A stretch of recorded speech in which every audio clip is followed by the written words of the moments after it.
أعوذ بالله من الشيطان الرجيم. بسم الله الرحمن الرحيم.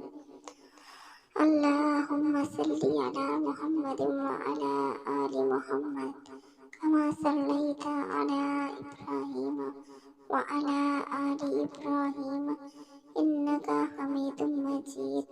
اللهم بارك على محمد وعلى آل محمد كما باركت على إبراهيم وعلى آل إبراهيم إنك حميد مجيد.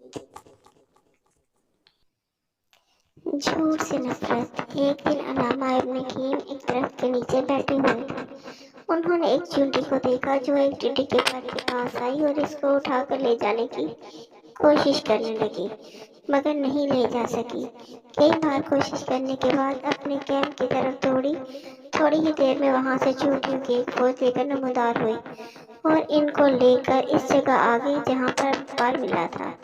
گویا وہ ان کو لے کر پر لے جانا چاہتی تھی۔ چیونٹیوں کے اس جگہ پہنچنے سے پہلے ابن قیم نے وہ پر اٹھا لیا تو ان سب نے وہاں اس پر کو تلاش کیا، مگر نہ ملنے پر سب واپس چلے گئے، مگر ایک چیونٹی وہیں رہی اور ڈھونڈنے لگی جو شاید وہی چیونٹی تھی۔ اس دوران ابن قیم نے وہ پر دوبارہ اسی جگہ رکھ دیا۔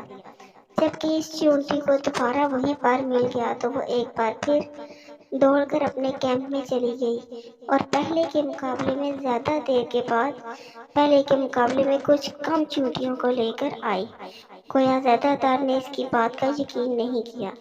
اس بار بھی جب وہ ان کو لے کر اس جگہ کے قریب پہنچی تو علامہ نے وہ پر پھر اٹھا لیا اور سب نے ان کو دوبارہ کافی دیر تک تلاش کیا، مگر نہ ملنے پر سب واپس چلے گئے اور حسب سابق ایک ہی چیونٹی وہاں اس پر کو ڈھونڈتی رہی۔ اس دوران علامہ نے ایک بار پھر وہی پر اس جگہ رکھ لیا تو وہی چیونٹی اس کو ڈھونڈ کر اپنے کیمپ کی طرف ایک بار پھر دوڑ گئی، مگر اس بار کافی دیر کے بعد صرف 7 چیونٹیوں کو لے کر آئی۔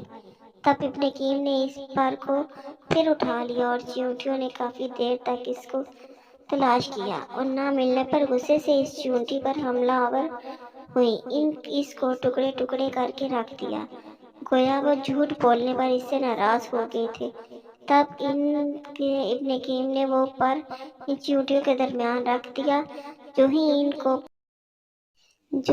پر ملا، سارے پھر اس مردہ چیونٹی کے پاس جمع ہو گئے۔ گویا وہ سب افسردہ اور شرمندہ تھے کہ انہوں نے بے گناہ کو قتل کیا۔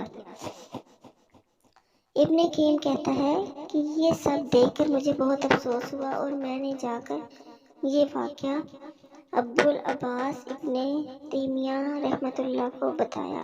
انہوں نے کہا، اللہ تجھے معاف کرے، ایسا کیوں کیا؟ دوبارہ کبھی ایسا مت کرنا۔